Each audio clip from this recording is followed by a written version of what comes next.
Muchas gracias por la asistencia. Cuando me pidieron hacer este webinar,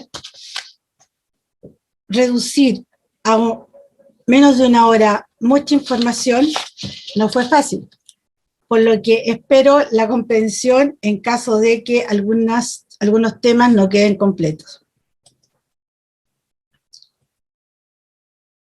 Primero, para entrar a contextualizar cómo podemos lograr una administración exitosa, primero tenemos que distinguir los conceptos de proyecto y contrato, puesto que se habla de la administración de proyecto a veces similando a una administración de contrato.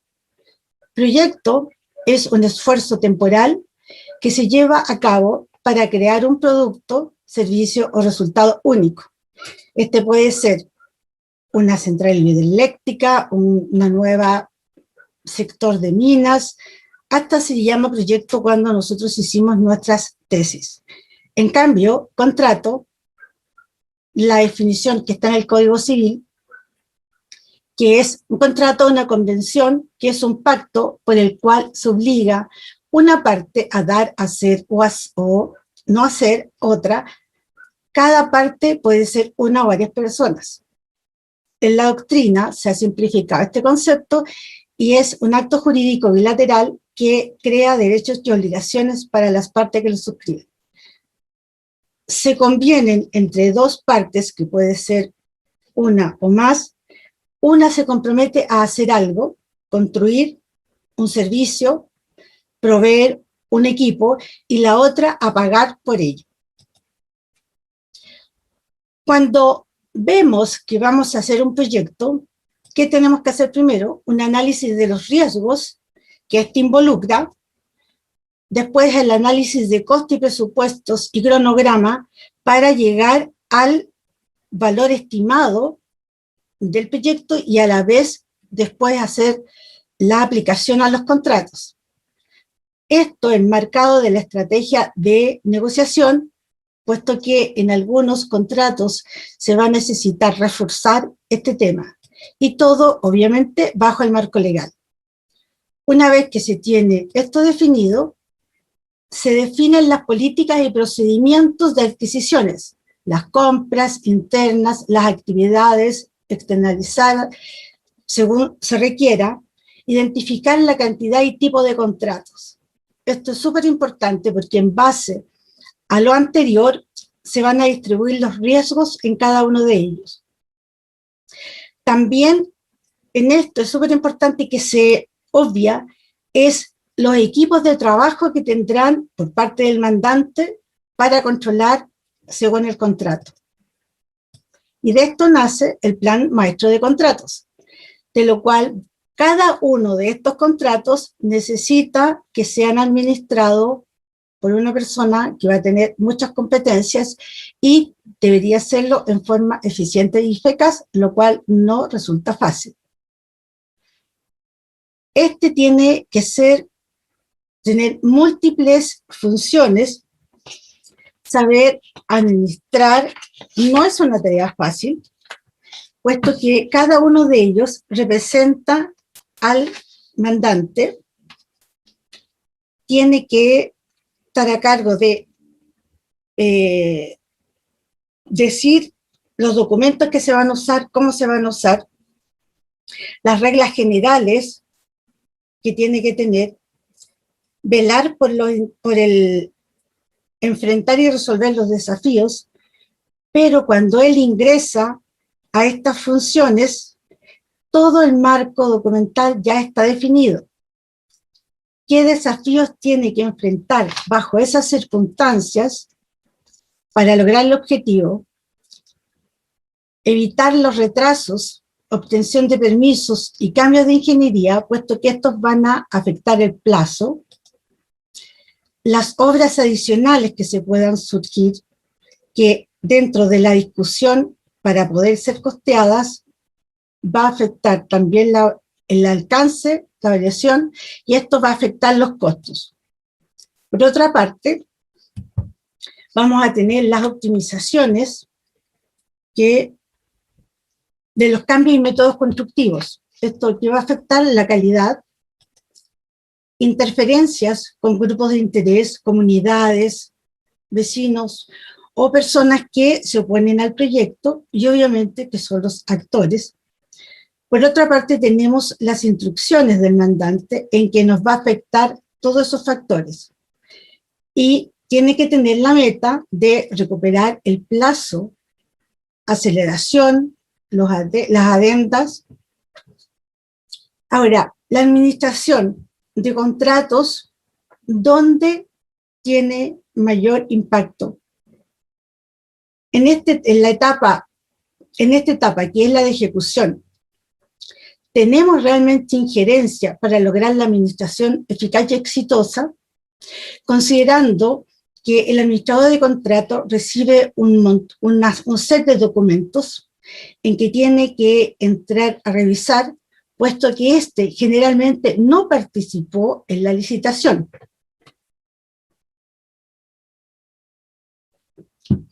Por tanto, acá es poco el juego o la capacidad que tiene el administrador de contrato para lograrlo. ¿Será en la etapa de adjudicación el punto clave para lograr la administración del contrato exitosa y eficaz? También es difícil, puesto que en esta parte el mandante llama a un menor número de participantes para ajustar precios, principalmente, pero no enfocados en la parte administrativa. En la parte de licitación, acá se ven los documentos, si se entrega solamente las condiciones de requisito para que ésta se lleve a cabo, no necesariamente participan otras personas, como otros administradores de contratos, que puedan entregar información para que sean los documentos adecuados y para llegar a un buen puerto. ¿Qué introduzco? Que es la etapa de prelicitación. En esta etapa es aquella en que el cliente interno solicita al área de licitaciones un producto en que va a ser el contrato para que sea de construcción, sea un contrato de servicio o sea un producto o un equipo. Por tanto, ¿cuál es el punto clave para lograr una administración eficiente? Es en esta etapa, que es la de prelicitación. El área puede ser la gerencia de contrato, el departamento o áreas de compras. Normalmente tiene muchos documentos en que tiene que estar evaluando y en muchos casos también interpretar qué es lo que se le pidió. Además, la gerencia, el área, el departamento que tiene el requerimiento, tiene que definirse a sí mismo qué es lo que quiere, cómo, identifica, busca algunos documentos que yo tenga de contratos previos y generalmente están contra el tiempo. Esto significa muchas horas hombre de trabajo, reuniones, revisiones de documentos, etc. ¿Qué es lo que formulo? Es que se confeccione un formulario de prelicitación con las condiciones básicas de qué quiere el que está solicitando el contrato.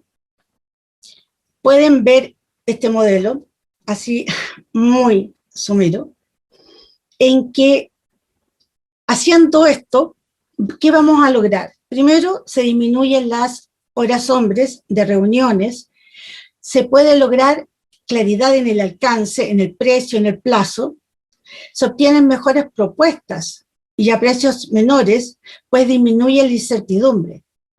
En este caso, el contratista, o el proponente, mejor dicho, sabe o tiene más conciencia de lo que realmente quiere el mandante, porque los documentos van a ser mucho más claros.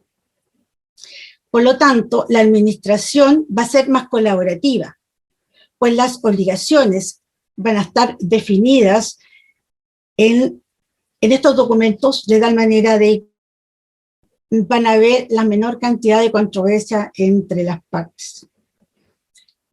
Y con esto baja la probabilidad de cobros adicionales. El mandante y el contratista mantienen buenas relaciones desde el inicio. Y lo más importante, se disminuyen las horas hombre de reuniones, claridad en el alcance y precio plazo. ¿Por qué creo que esto es tan importante?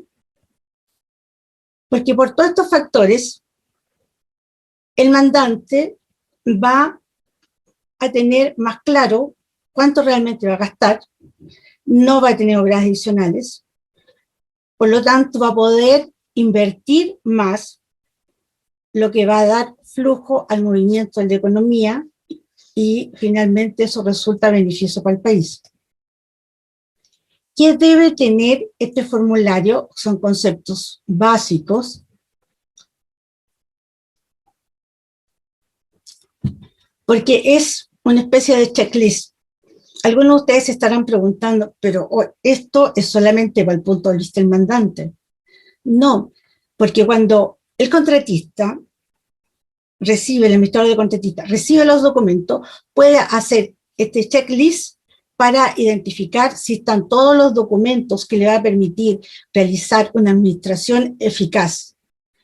Al faltar alguno, en la reunión de arranque, kick-off meeting, puede introducir lo que falte, puesto que durante el proceso de licitación se pueden haber tocado algunos de estos temas, pero no haber quedado plasmado en el contrato mismo. Definir el tipo de licitación. Puede ser público o puede ser privado, se puede hacer por invitación o no. Ver el medio por el cual se va a licitar. Existen muchos software muy buenos para hacerlo, pero recuerden que lo principal es el concepto, los documentos que van a entregarse a ese sistema. Las mejoras no lo va a hacer el sistema. El calendario de licitación, claro, que este se respete una vez se inicie la licitación, de tal manera de que los proponentes puedan determinar sus recursos apropiadamente. Respecto a los contratos, voy a hablar más adelante para poder hacer una diferenciación de los cuales son los más relevantes. El alcance del contrato, que desde el punto de vista legal es el objeto, y este no puede faltar, o si no se puede invocar nulidad del mismo, tiene que estar especificado, claro, no ambiguo, es decir, se va a construir una línea de alta tensión en tal sector, va a tener tal cantidad de torres, vas a pasar por tal cantidad de predios, cuáles son los que tienes que negociar. ¿Ya? El presupuesto estimado. Esto es muy importante, sobre todo ahora en los temas de pandemia y en los futuros contratos, incluir los gastos extras que van a corresponder al contratista o señalar cuáles son los que ustedes van a absorber. El plazo requerido.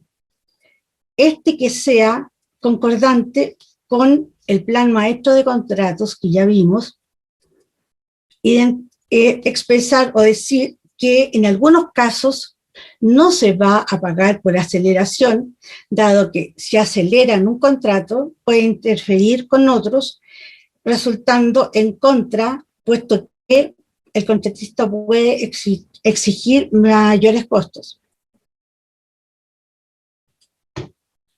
El nivel de programa del contrato, si es según corresponda, hay que indicarle al contratista cuál es el nivel que ustedes quieren al entregar. Nivel 1, que es solamente las actividades principales. Nivel 2, en cual ya empiezan a hacer una apertura, y así sucesivamente. Los aportes del mandante o del contratista es importantísimo que queden definidos con fechas, puesto que si el mandante se compromete a entregar un área para instalación de faenas, por ejemplo, el contratista tenga claro cuál es la fecha y que va a estar despejado y en qué condiciones. Las exigencias medioambientales. Este es un gran tema, puesto que se tiende en proyectos grandes a informar cuál es la RCA que corresponde o que va a ser paraguas para los contratos que estén dentro de esa área. Pero en muchas ocasiones se entrega el documento completo, no se filtran cuáles son las actividades que realmente van a afectar este contrato. ¿Qué significa eso? ¿En qué efectos va a tener? Es que el proponente va a empezar a hacer muchas consultas. El mandante tiene que sobre la marcha entregar datos, información, resumir, y esto se facilitaría si cada proyecto tiene una matriz de todas las actividades, las normativas medioambientales, las ordenanzas municipales que tiene que tener y que les van a afectar a cada contrato. Yo he visto que muchos contratos se vuelven o tienen un precio mayor porque el contratista cree que todo le aplica y no es así. Asimismo, el siguiente tema, que son las garantías, identificar, se va a solicitar una póliza de garantía, se va a solicitar una boleta de garantía o una carta stand-by. Tienen que identificarlo eso en relación a cada tipo de contrato, si es nacional, si es internacional. El concepto de multas tiene que también quedar claro. Cuánto y cómo, puesto que en las bases administrativas generalmente se mencionan los conceptos por los cuales se van a multar. En las bases de contrataciones especiales, condiciones particulares, según el nombre que tenga cada empresa, en esas se identifican cuáles son los valores por cada una de las multas que se identificaron o se mencionaron en la base administrativa general. El siguiente punto es que ese concepto de multas también tiene que estar contenido en una cláusula del contrato, en donde se limita la suma máxima que va a tener posible el contratista, y si sobrepasa sobre ello habrá alguna sanción extra.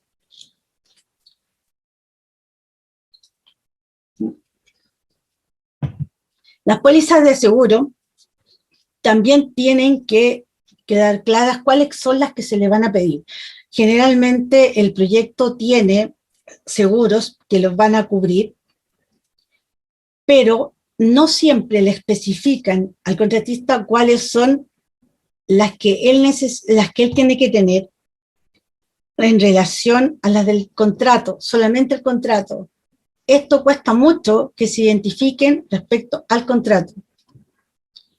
¿Cuáles son los requisitos que se van a exigir al administrador de contrato y su equipo profesional? Si todo esto queda en la ficha, la cantidad de preguntas que le va a hacer quien va a gestionar el equipo que licita va a ser mucho menor.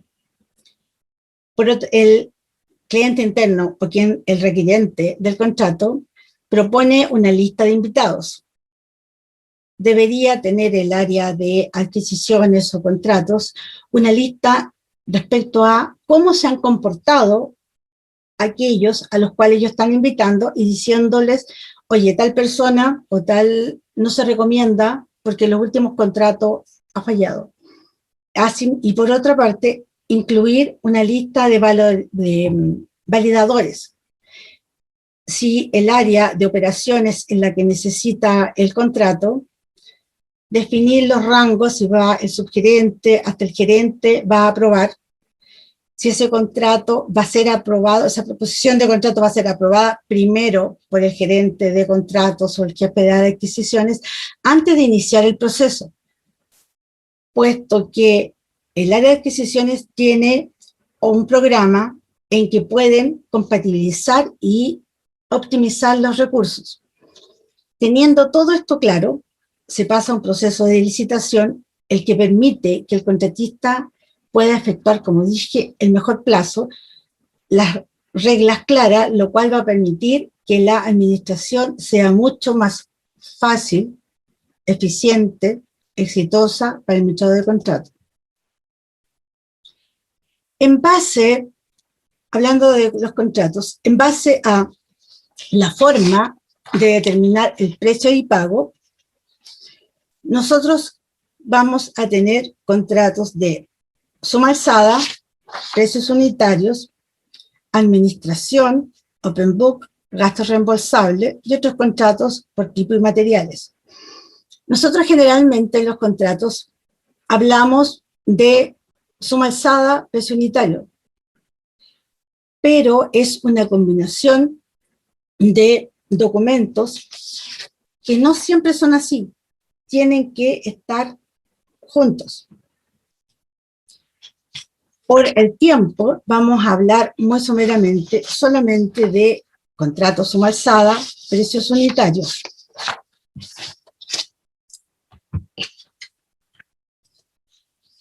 El contrato de suma alzada es el contrato en que se acuerda con el contratista que hará la totalidad de un contrato por una suma o precio de dinero fijo. Los contratos son bilaterales, se utiliza con frecuencia, es uno de los más utilizados en Chile. El contratista ofrece un precio por la hora completa, el riesgo es asumido por el contratista. El mandante asume los riesgos económicos de gran cantidad de la obra. La ventaja, y por eso se usa mucho, que para el mandante es cómodo definir un presupuesto, la transferencia del riesgo la hace al contratista, acuerdan diseños y especificaciones técnicas, pero siempre con la responsabilidad del contratista. ¿Qué pasa acá si no se definen bien los alcances y los demás puntos que dijimos? Para el contratista, para el mandante, tiene que haber efectuado un diseño certero. Se va a ver expuesto a reclamos si no lo hizo. Por otra parte, ¿qué es lo que pierde? Es la expertise del contratista que va a tener durante la ejecución de la obra, sobre todo si no hay un control adecuado. Ya que la oferta que va a hacer el contratista se limita solamente a las bases que éste le entregó. Asimismo, si lo analizamos desde el punto de vista del contratista, ¿qué va a tener él? Mayor control en la ejecución del contrato, va a tener una oportunidad para mejorar los resultados, por tanto. Va a haber una apropiada ejecución. ¿Cuáles son las desventajas para el administrador de contrato, el contratista? Que la relación va a ser difícil con el mandante cada vez que éste le pide cambios. Esta obviamente puede afectar la calidad para tratar de reducir los costos, el riesgo, la tentación además de utilizar sistemas legales agresivos como la subcontratación, lo cual es difícil de manejar si el equipo del mandante es reducido.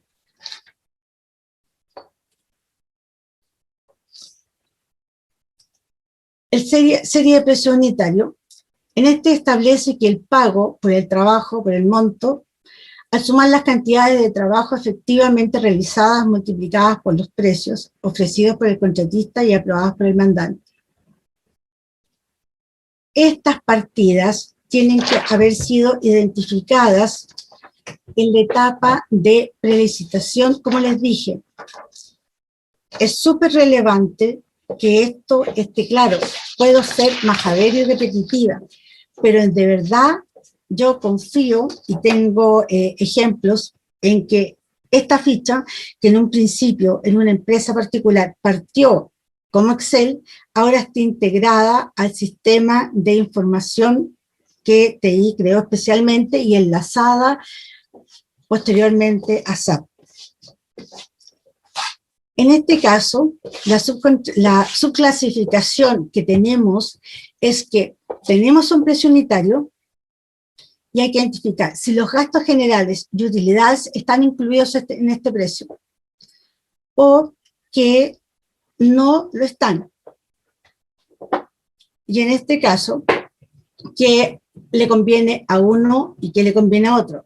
Obviamente, al contratista le conviene tener los gastos generales y la utilidad incluidas dentro del precio, ya que en caso de una obra adicional extra, obviamente estos valores están insertados y puede en algunos casos contratar o pagarse doble. Las características es que un tipo de contrato, el riesgo entre el mandante y el contratista se comparte. Y esto, obviamente, es beneficio para los dos. El contratista ofrece un precio para cada unidad, es aplicable cuando se define la totalidad del proyecto.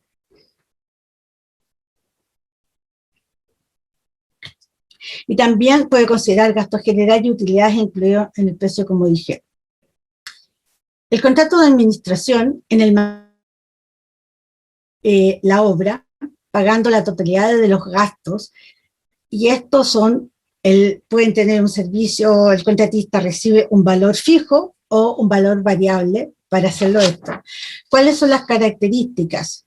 El riesgo por el contratista es mínimo porque él solamente tiene que adquirir y comprar según lo que el mandante le ha pedido, pero no tiene manejos efectivos de los costos.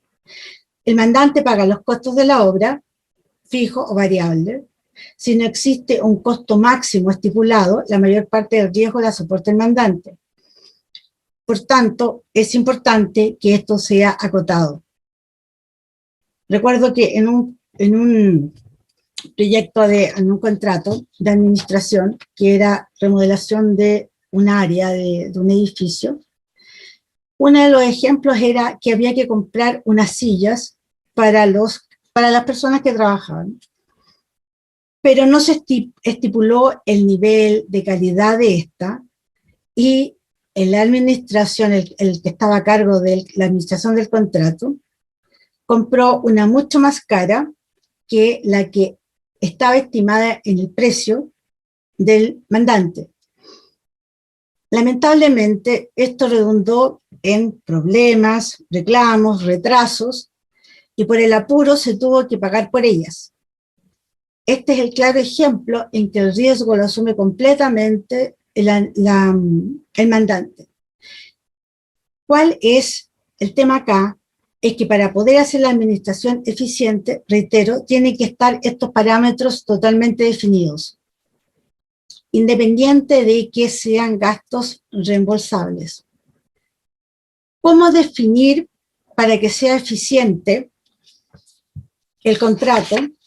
Es analizar la información que se tiene. El contratista, en un contrato de suma alzada, asume toda la responsabilidad. ¿Pero qué significa esto? Que la información, el mandante tiene que entregarla clara y definida.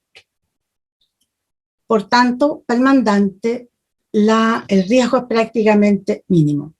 El caso opuesto, que para el mandante, que es lo que acabamos de ver, que son los contratos de administración.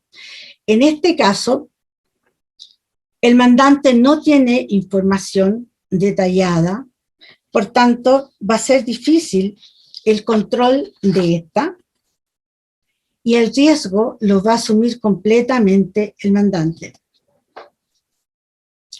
De acuerdo al tipo de alcance de los contratos, porque normalmente, como dije, estamos acostumbrados a hablar de contratos suma alzada, precio unitario, administración y otros, pero desde el punto de vista alcance, para poder combinar lo mejor, tenemos ingeniería de construcción, contratos en el alcance, llave en mano, los EPC, PCM, los veo, los BOT, que son los que generalmente se utilizan en los servicios públicos y otros contratos. Entonces, de acuerdo a cada uno de este tipo, de alcance, se puede definir cuál es la mejor forma de determinar en base al pago. Una ingeniería se puede pagar a suma alzada si se tiene todo definido qué es lo que se quiere, pero que es mejor pagarla a precio unitario de acuerdo a los diseños, avances que tengan. La ingeniería y construcción también se pueden definir, pero lo importante es que tengan claro que para la buena gestión de la administración es tener una buena combinación entre el contrato desde el punto de vista alcance de los trabajos y el de forma de pago. Vamos a ver rápidamente estos, que es el contrato llave en mano, el EPC, que tendemos a utilizarlo y verlo, que son iguales, pero no es así, y el EPCM. El contrato llave en mano, el contratista tiene la responsabilidad total de planificar y construir algo y el mandante podrá utilizarlo inmediatamente cuando esté terminado, sin necesidad de realizar ningún otro trabajo adicional.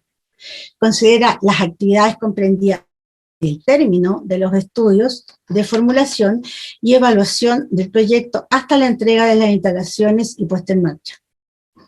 El contrato EPC, por su parte, considera las actividades comprendidas desde el término de los estudios de formulación y la evaluación de proyecto. Ustedes dirán, las definiciones son similares. Sí, son muy parecidas, pero hay ciertas sutilezas que lo diferencian, que es en el contrato EPC, el mandante proporciona la ingeniería básica al contratista y éste realizará el diseño detallado basado en... Por tanto, si este diseño no está en una etapa más madura, el contratista no podrá ejecutar una ingeniería detallada y habrá muchos cambios entre medio. Ustedes me pueden decir, sí, eso es normal, pero el ideal es trabajar en forma ordenada y no siempre acelerada. Por otra parte, el contrato de llave en mano solo proporciona ciertas especificaciones del mandante al proyecto y es responsabilidad del contratista preparar el diseño básico y el detallado del mismo. Otra diferencia es que el contrato llave en mano del empleador. En cambio, el EPC puede ser responsabilidad de una tercera persona realizar la puesta del servicio y la puesta en marcha. El contrato EPCM es aquel en que el contratista, hablábamos de, teníamos el llave en mano, el contrato EPC, y que habían ciertas diferencias en principalmente el nivel de ingeniería que entrega uno, el nivel de ingeniería que entrega el otro. El contrato llave en mano llega hasta la puesta en marcha, en cambio en el contrato EPC, esta puede ser realizada por un tercero. En este caso tenemos el contrato EPCM, que la administración la tiene el contratista de todos los demás contratos que van a ejecutarse dentro de un proyecto. Él va a controlar, revisar, inspeccionar la ingeniería, las obras, pero los contratos se suscriben entre esos terceros y el mandante. Asimismo, el administrador, la empresa de administración que lleva el contrato de EPCM, le reporta directamente al mandante. En el fondo es un contrato de mandato en que el EPCM representa al mandante quien entrega la gestión de este negocio, pero a costo de sí mismo. Asume la responsabilidad de administrar, realiza la dirección. En este caso, se disminuyen los reclamos porque el EPCM logra compatibilizar y agilizar los trabajos para que el mandante prácticamente solo pague. Pero eso no significa, ojo, que no va a tener un equipo de trabajo. ¿Qué pasa acá? ¿Qué se pierde? que el mandante va a tener un equipo reducido, pero quien va a tener toda la expertise y va a seguir con ella son los que trabajan en el contrato EPCM. Asimismo, en el contrato EPC y en el contrato llave en mano, ¿cuál es nuestra falencia en Chile en que se cree que porque van a hacer todo no necesitan un control? Y eso es un gran error. Recuerdo un ejemplo cuando estaba haciendo auditorías de contratos, no de procesos de calidad. Uno de los ingenieros que tenía que revisar un contrato, un plano, no entregó su comentario o su observación a tiempo y obviamente el contratista inmediatamente envió una carta que eso le estaba afectando. Le pregunto por qué lo hizo y me dice, pero si nosotros somos el mandante, tenemos todas las atribuciones.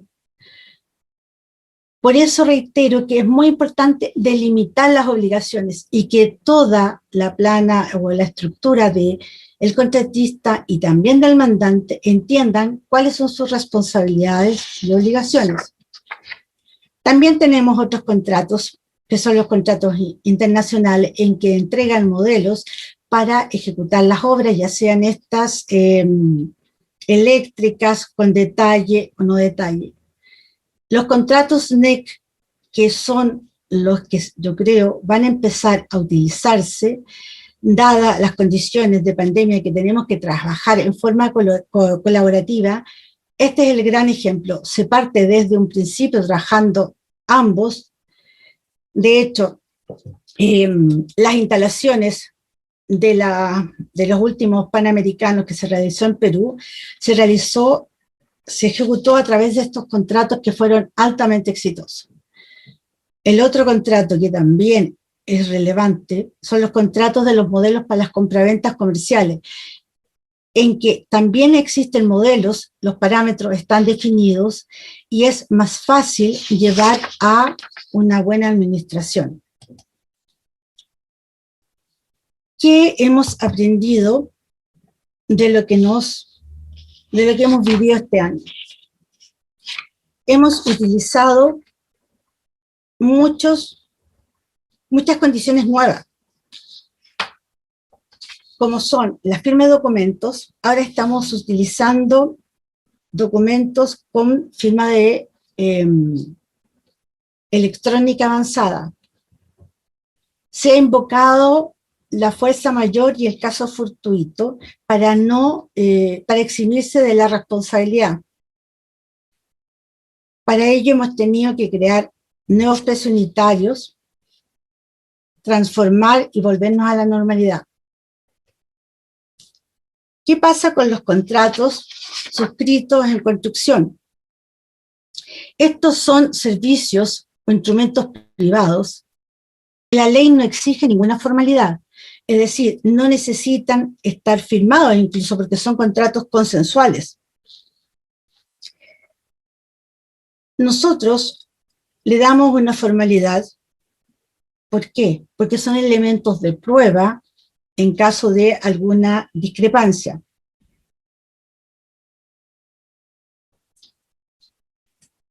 ¿Cuál es el contraejemplo en caso que la ley exija una formalidad? Cuando muchos de ustedes han hecho una compra de un bien inmueble, un departamento, una casa, han tenido que suscribir una escritura pública y después inscribirla en el conservador de bienes raíces. Esa es una formalidad exigida por la ley. En cambio, en nuestros contratos no es así. Ahora, se están empezando a firmar, y la pregunta ¿es lo mismo firmar el contrato en forma presencial que hacerlo utilizando la firma electrónica avanzada? Pues no, no es así. Y es importante que pregunten o consulten a sus respectivos áreas legales cómo lo van a considerar, puesto que el firmar con firma electrónica significa que cada una de las partes suscribieron ese contrato y son las que dicen suscribirlo. Pero un instrumento que es por firma avanzada no admite prueba en contrario. Es decir, ustedes no pueden alegar que ese documento no existió. Respecto al contenido del mismo, es discutible y en un arbitraje solamente el de la sana crítica, existen 3 tipos de arbitraje, que es el arbitraje árbitro-arbitrador, el mixto y el árbitro en derecho. En este caso solamente un árbitro-arbitrador, ustedes como definen todo el proceso, podrían este concepto obviarlo. ¿Cómo tenemos que introducir esto? Primero tienen que introducir el concepto dentro de las definiciones de las bases administrativas. Después, identificar en la parte de condiciones particulares o bases de construcción especial, si realmente solamente va a proceder a firmar el contrato o todos los documentos y cartas que vayan de un lado a otro. Porque recuerden, después esto va a ser prueba, plena prueba en un caso de juicio. Otro concepto interesante es que estamos argumentando fuerza mayor o caso fortuito. Esto habla de que existe una imposibilidad de ejecutar la obra en el caso de fuerza mayor. El código lo define como fuerza mayor o caso fortuito, el imprevisto que no es posible resistir, como un naufragio, un terremoto, el apreciamiento de enemigos, actos de autoridad ejercidos por un funcionario público. La pregunta es, ¿el COVID provocó realmente en que no se pudiera ejecutar un contrato? Yo creo que no.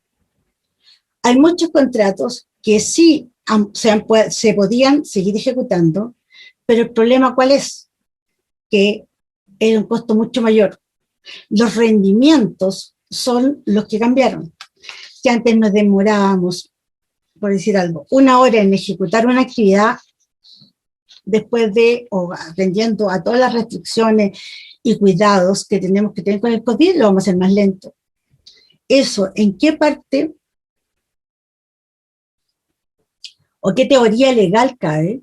Y es la teoría de la imprevisión, que consiste en que ante un imprevisto ajeno a la voluntad de ambas partes, como es el caso del COVID, faculta al deudor para eximirse del cumplimiento de la obligación cuando ha hecho el cumplimiento y por tanto el cumplimiento del contrato se vuelva más oneroso. En resumen, si el contrato se ha vuelto más caro, el mandante no puede exigir que el contratista realmente lo haga. ¿Qué tenemos que preguntarnos? Es, ¿a causa del COVID realmente se imposibilitó la ejecución del contrato? Si la respuesta es sí, la causa es fuerza mayor y tiene que probarlo que él lo alega, lo cual es difícil en estos casos.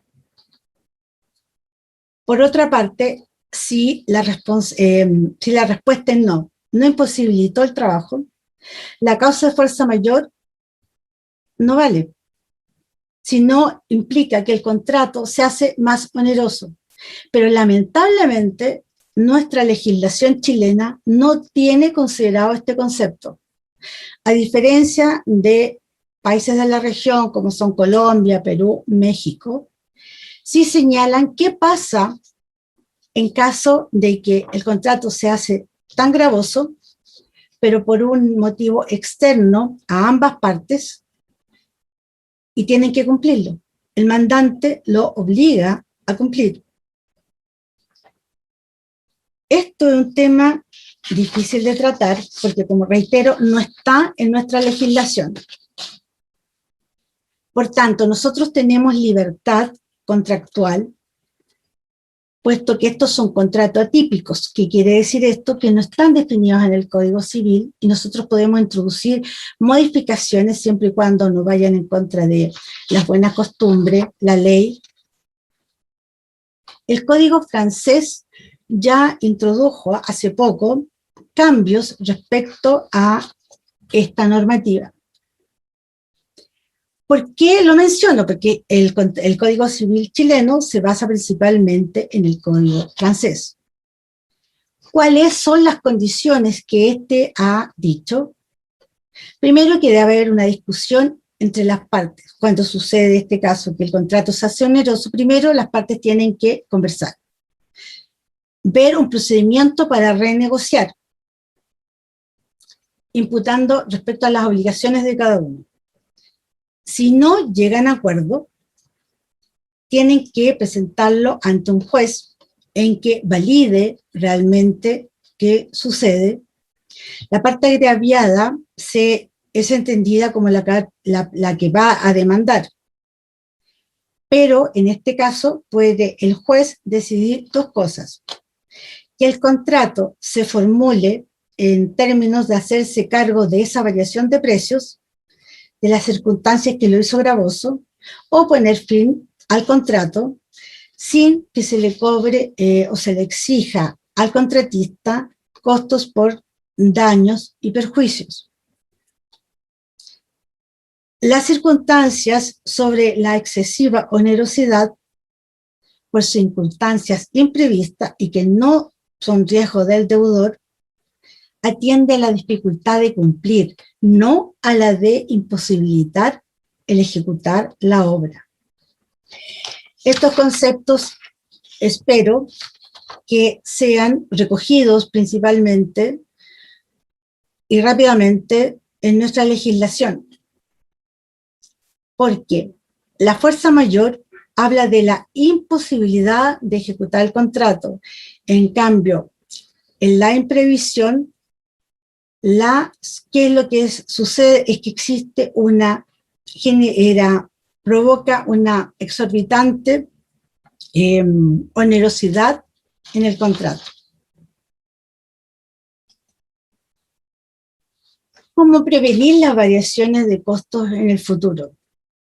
Principalmente, lo ideal es que en los contratos en que se pueda ejecutar a precios unitarios, hacerlo y hacer precios estandarizados. Es decir, quiero permitirme mostrarles un poco en qué consiste el diplomado de contratos. Bueno, mi nombre es Humberto Gaete, soy el jefe de programa de administración de contratos. Vamos en la edición 35 ya de este diplomado. Ya varios años y cada año hemos ido introduciendo nuevas metodologías de aprendizaje, nuevos conocimientos, actualizando cada uno de los contenidos. Como en general todas las organizaciones hoy día cuentan con... De hecho, cuando nos levantamos tenemos contratos firmados, entre paréntesis, para la ducha y agua caliente, firmamos un contrato de prestación de servicios, cuando tomamos un Uber hay un contrato de pago, etc. Estamos todo el día rodeados de contratos. Y en las empresas pasa lo mismo, para cumplir proyectos, etc. ¿no? Entonces, hay que ir viendo, en este diplomado tratamos de ver los roles de como mandante o como contratista en alguna actividad de bien o servicio. ¿A quién está dirigido este diplomado? A ingenieros civiles con especialidad industrial, minas, mecánica, informática, administradores y jefes encargados de contratos, gerentes y jefes de operaciones de algunas empresas, jefes de planificación y control de proyectos, para que entiendan la otra parte, la parte más operativa del proyecto, profesionales encargados de estudio de propuestas, y coordinador de obras, gerentes comerciales, etc. Ahí es un amplio espectro que nosotros ya tenemos del orden de 50 alumnos por cada versión. Este año tenemos 3 versiones de diplomado, ya partió la primera con 52 alumnos. Siempre estamos teniendo ese número crítico. Aquí está la clave de entender un poco cuál es el objetivo de este diplomado. En general lo que tenemos es distinguir, reconocer y aplicar los fundamentos básicos de la formulación de contratos y convenios. Ya les voy a explicar cómo lo operativizamos. ¿Ya? Primero voy a leer los objetivos. Después es diseñar procesos de contratación que incluyan una adecuada formulación y negociación de contratos. Cada una de las asignaturas, son 4 cursos y cada curso a veces tiene un ramo o tiene 3 asignaturas, que se los voy a mostrar en detalle, va apuntado hacia ese lado. Y administrar un contrato y sus eventuales convenios complementarios. Ustedes van a tener que trabajar en ciertos contratos acá. ¿Ya? Esta es la malla curricular del diplomado, que son 128 horas, duran aproximadamente 4 meses.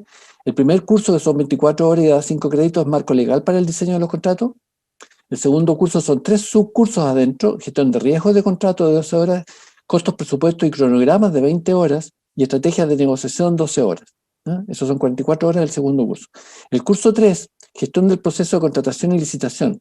Estos son 24 horas. Aquí está la clave de entender todo lo que es las bases de prelicitación, la licitación, la adjudicación, etc. Y en el curso 4 ya entramos a la ejecución del contrato, ¿ya? Son 20 horas, gestión de controversia, que siempre hay, o por término anticipado, etc. Y al final, y es nuestro sello característico, es el taller integrado.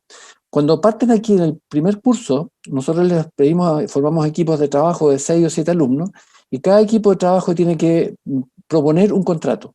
A través de la profesora Sonia, proponen un contrato que ya se haya ejecutado o esté en vías de ejecución. Hecho por ustedes, no es un caso, es un contrato real. Y ese lo empezamos a revisar todas estas miradas. Lo revisamos bajo el marco legal, después vamos a la gestión de riesgo, qué riesgos acontecieron, cuáles riesgos pueden haber sido mitigados. Acuérdense la matriz de riesgo inherente y residual, todo eso se enseña ahí. Los presupuestos, cronogramas, los histogramas, cuáles son los PIC de trabajo, las HH, la estrategia de negociación con el mandante o con el cliente. El curso 3, gestión del proceso de contratación, y aquí ya entramos en cada una de estas cositas las vamos viendo. La ejecución del contrato, cómo se ejecutó el contrato. Analizamos el contrato que ustedes propongan, lo damos vuelta en todos los ángulos, por todas partes. Es el sello diferenciador, porque al final hay que presentarlo. Hay un taller final que dura 1 hora por equipo, en que 30 minutos ustedes exponen el contrato, que lo analizan y nosotros hacemos cierta cantidad de preguntas. Aquí están los detalles, no voy a entrar a explicarles esto, de cada curso, el marco legal, fundamento para el diseño de contrato, aquí están los contenidos de cada uno de los elementos que se ven. Aquí tenemos lo que es negociación, cronograma, el presupuesto.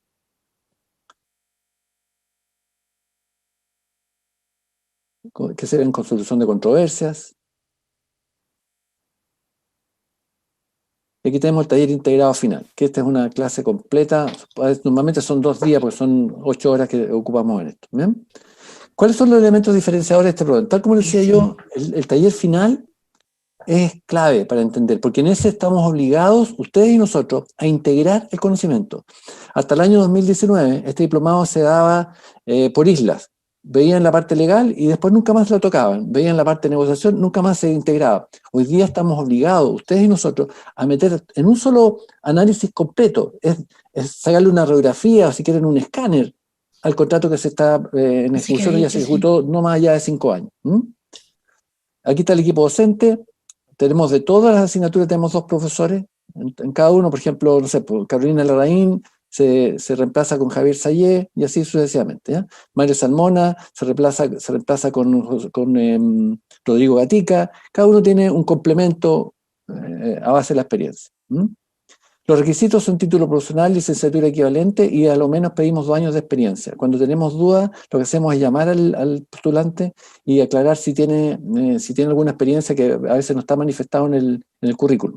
Y eso lo creamos verbalmente cara a cara con el postulante. Las próximas versiones, la versión 36 comienza el 11 de junio con clases viernes de 18 a 22 y sábado de 9 a 13. Y la versión 37 comienza el 30 de agosto, lunes y miércoles de 18 a 22. La que tenemos hoy día es martes y jueves. Entonces tenemos en todos los formatos. Lunes, miércoles, martes, jueves, que ya partió, y viernes en la tarde y sábado en la mañana. Esos son los formatos que tenemos hoy día y duran aproximadamente 4 meses. Quiero hacer algunas reflexiones con ustedes. Cuando uno enfrenta estos diplomados, uno a veces entra con un poco susto. Entonces le dice, si te rindes cuando las cosas se empiezan a poner difíciles, nunca lograrás nada que valga la pena. Yo les sugiero tomar estos desafíos de ir capacitándose, ir desarrollando, ir actualizando los conocimientos. Los diplomados son eminentemente técnicos y eminentemente aplicados.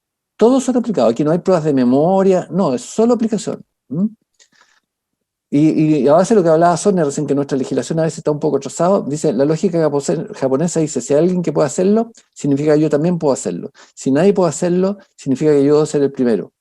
En nuestra lógica latina, si alguien puede hacerlo, que lo haga él. Y si nadie puede hacerlo, ¿por qué tengo que hacerlo yo? ¿Ya? Esta es una característica nuestra bastante especial en Latinoamérica. Ustedes están, todos, me incluyo, todos estamos cargados de paradigmas. Tenemos formatos hechos que nos enseñaron en la universidad hace 15, 20 años atrás tal vez. Esos son nuestros lastres, nuestros paradigmas mentales, nuestras cárceles mentales. ¿Ya? Hay que soltarlas, si no, no vamos a poder avanzar.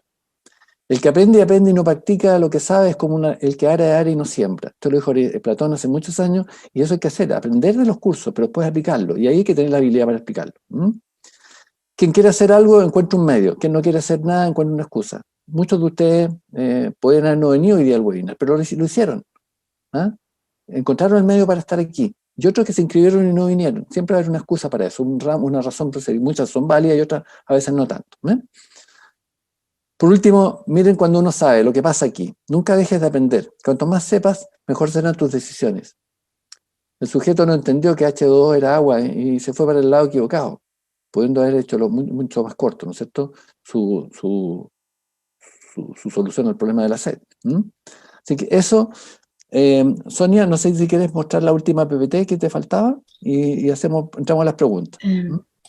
Efectivamente, tenemos que prevenir para los siguientes contratos.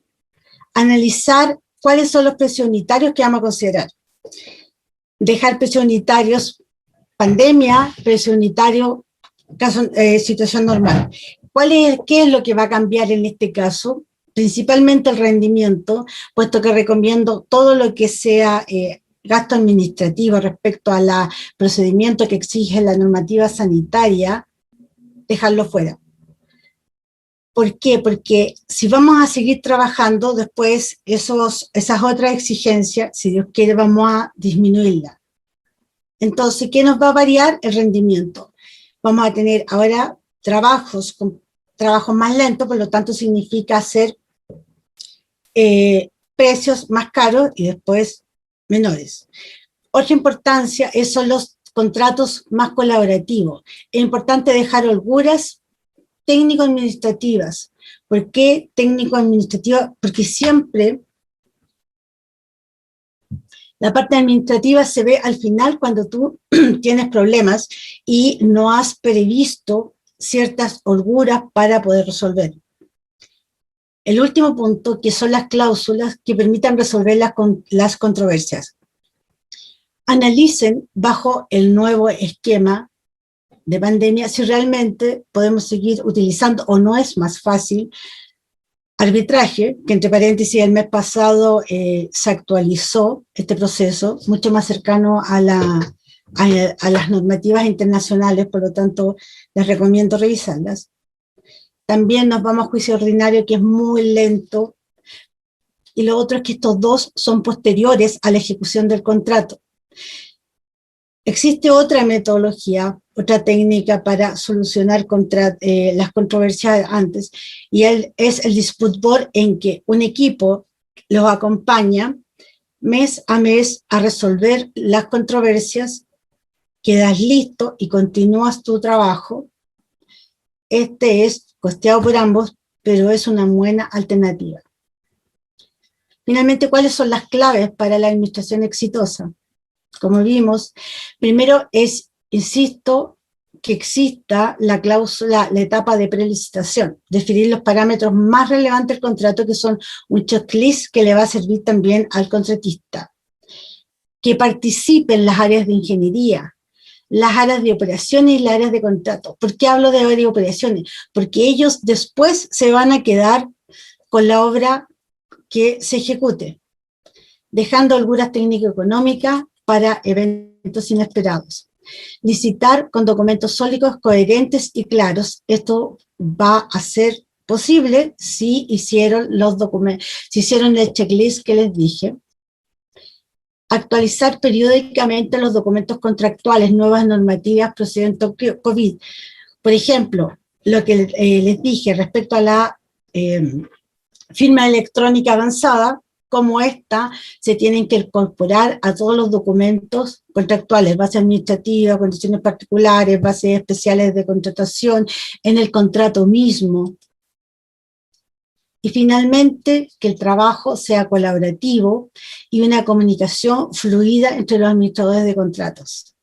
Si hay una dificultad, resolverla. En las reuniones semanales, indicar qué procede y qué no procede, puesto que esto va a ser parte de los contratos.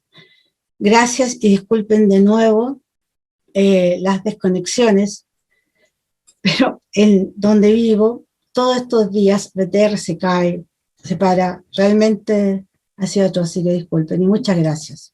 Entre en controversia con DTR y aplique contrato nomás, pues, profesor. Sí, exactamente. El tema es que esos contratos son más de adhesión y no de los tipos de que expliqué.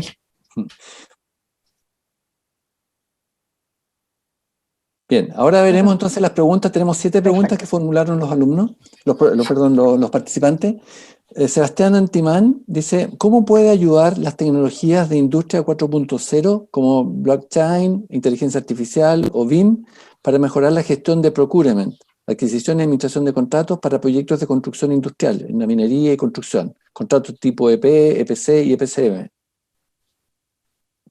Obviamente son totalmente beneficiosos para toda lo que es la metodología de licitaciones, pero por más eficiente que sean esos sistemas, primero tienen que tener los documentos claros, contractuales, cuáles son las condiciones y después cargar esos sistemas.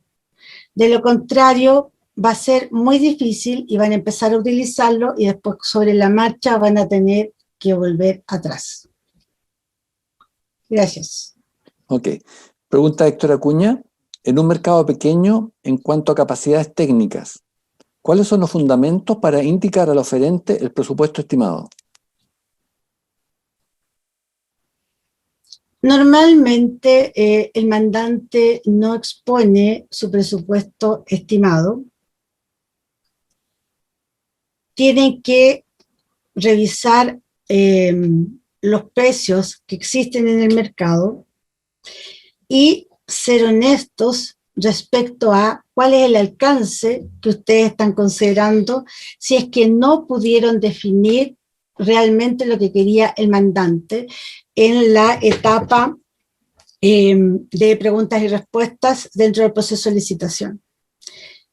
Acá les reitero que no solamente consideren la parte técnica, sino también efectúen consultas administrativas, que eso es lo que va a redundar lamentablemente, si no quedan claros, en que ustedes contratistas van a efectuar o van a hacer presentaciones de contratos más onerosas.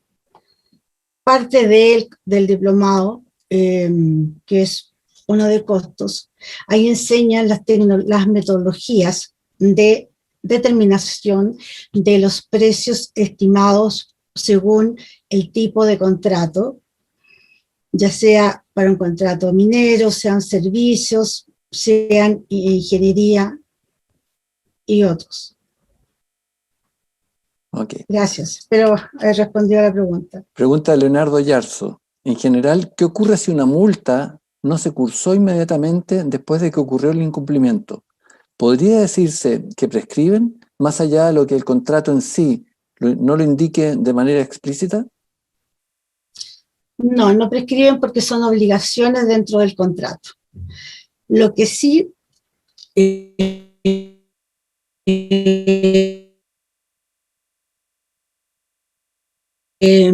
contratista va a depender solamente dentro de las cláusulas en que bajo determinado tiempo o circunstancias, estas serán revisadas y generalmente se hacen al final del contrato. Pero como son parte de las obligaciones que contrae el mandante y contrae el contratista, no puede ser incumplido. Solamente a voluntad de las partes, pero el contrato tiene que señalar que pasado cierto tiempo, esta no va a tener efecto. O en caso de que el contratista vea que no se le está cursando una multa, decirle que en base a eso no está cumpliendo el contrato, que puede proponer otra alternativa a lo que se le cursó. Está todo, pero esto como es voluntad de las partes, todo depende del contrato mismo. Ok.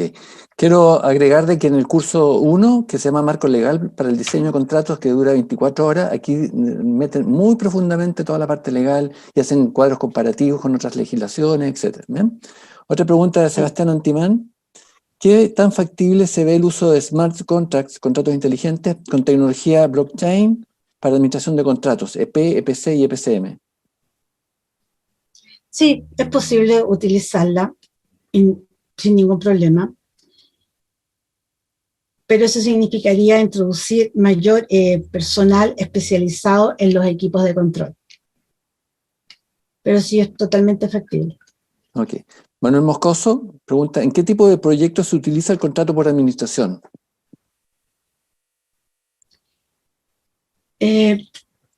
No está tan dirigido a contratos de proyectos, más bien a habilitaciones, edificaciones, o en el caso de cuando se trata de contratos pequeños por materiales, por ejemplo, si van a hacer una instalación de faena, es así, las obras civiles, las oficinas, es así, se pueden, por el contrato de administración podría ser factible ejecutar. Ok. César Antimán, ¿qué tipo de contrato es más utilizado en la industria de la construcción actualmente, en especial para proyectos de minería y construcción industrial? ¿Qué tipos de contratos es más utilizado en la industria? En general, dependiendo de lo apretado que estén en tiempo, en minería se usan los as you go, van trabajando juntos porque no tienen definido totalmente los contratos. Lo cual, ustedes pueden decir, es más caro que un contrato EPC y después agregar costos de obra adicionales, pero no. Es mejor ir trabajando contratista, mandante en forma conjunta. Y ese es el concepto más colaborativo, pero sin saber el monto final del contrato. Eso se asimila mucho a los contratos NEC, como dije delante, que son los contratos colaborativos en que parten contratista y mandante trabajando desde el inicio, van desarrollando la ingeniería juntos y van viendo los métodos de construcción. Y eso igual va a salir más barato que un contrato EPC con obras adicionales. Ok.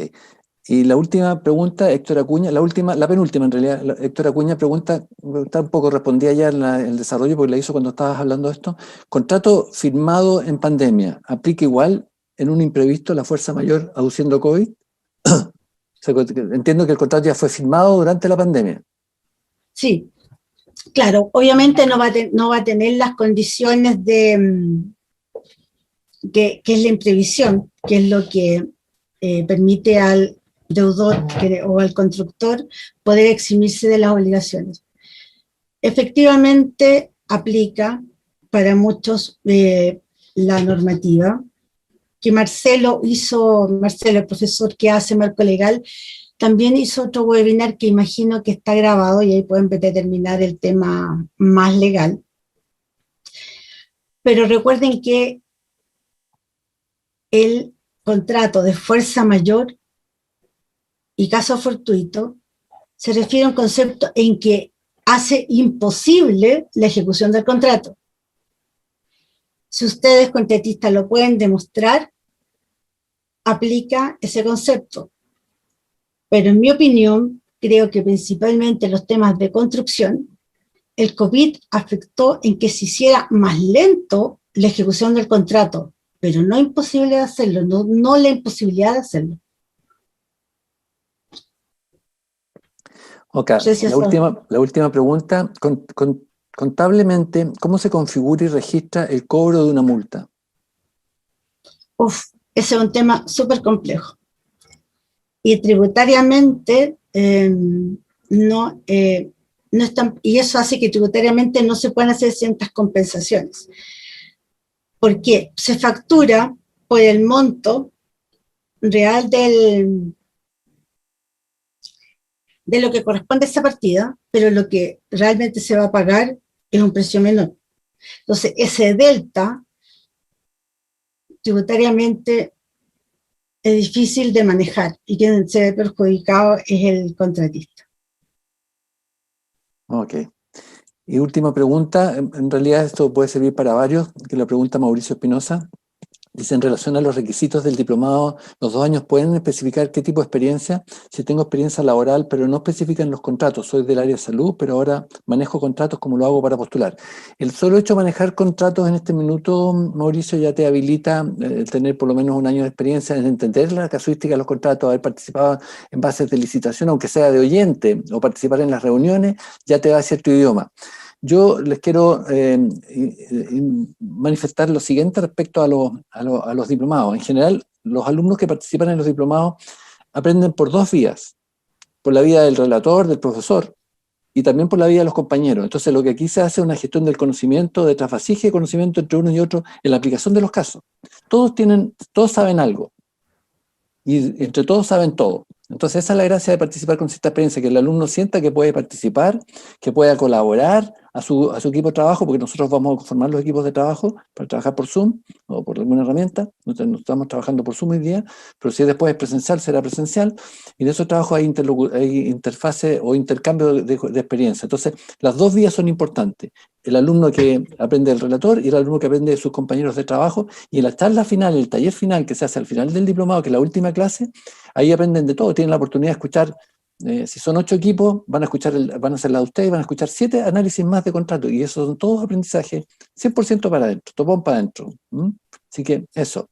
Muchas Sí, gracias. ahí me gustaría, si me permites, Humberto, el diplomado tiene cada módulo y cada curso, y el taller integral va respondiendo, va haciendo la aplicación o la bajada o para cada etapa con un contrato real.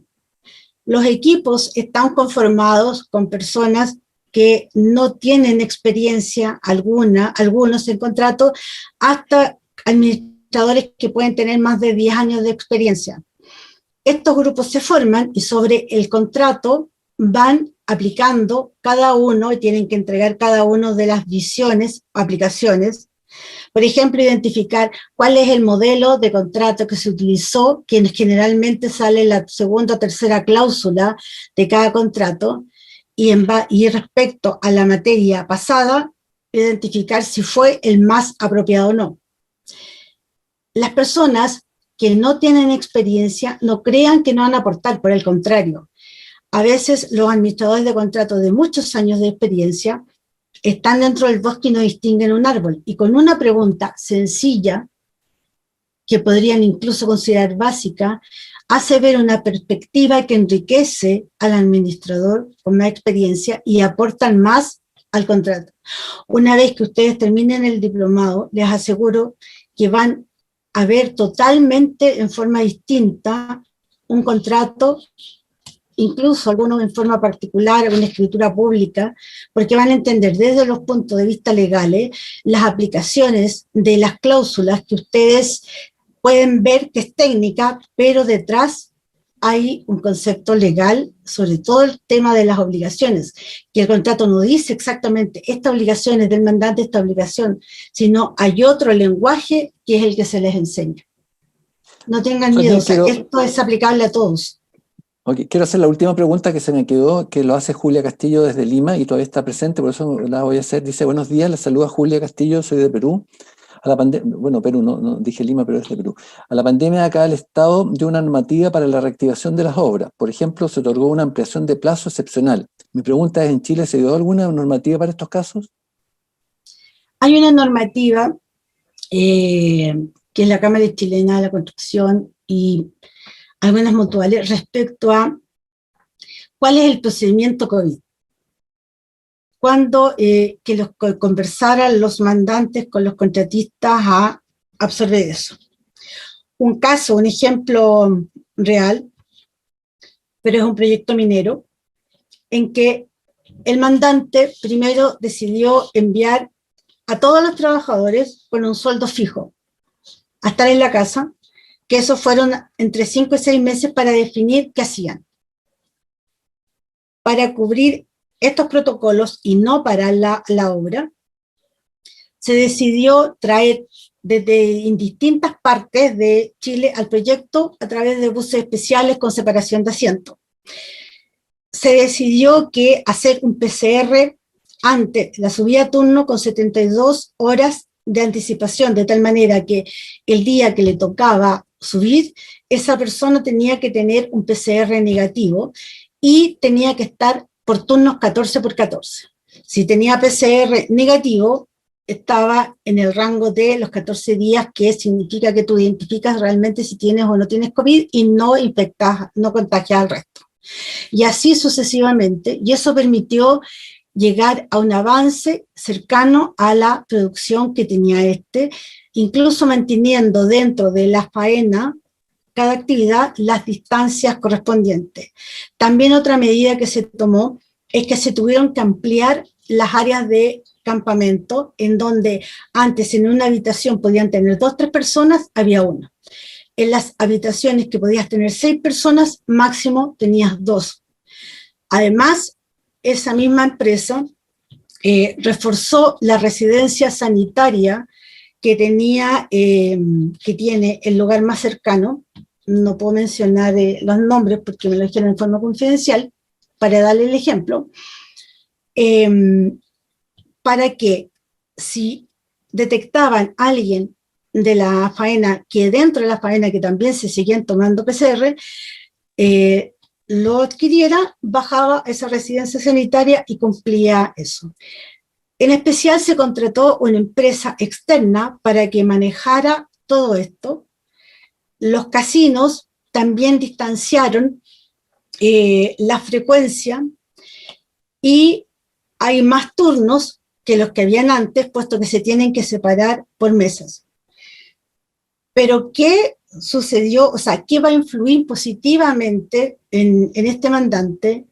En que obviamente sus trabajadores van a estar mucho más fidelizados, los contratistas van a preferir trabajar con él quizás por un precio menor que con otro, pero saben de que en caso de que suceda algo, este mandante les va a responder. Además, lograron tener que la comunidad, que normalmente son los grupos de interés que se oponen a ciertos proyectos o plantean su posición, también ahora tienen una excelente relación, puesto que como reforzaron la parte sanitaria con nuevas habitaciones, las extendieron, porque ellos pensaron crear una residencia sanitaria propia dentro del campamento, pero las exigencias del Ministerio de Salud y etcétera eran tan grandes que no lograban cumplirlas en el tiempo. Entonces lograron hablar con la Junta de Vecinos y con todo el ministerio que correspondía a esta área, y eso fue mucho más fructífero, y obviamente no van a tener reclamos posteriores y van a tener una muy buena convivencia de aquí hacia adelante entre el mandante y estas comunidades o grupos de interés, como se dice. Ok, muchas gracias, Sonia.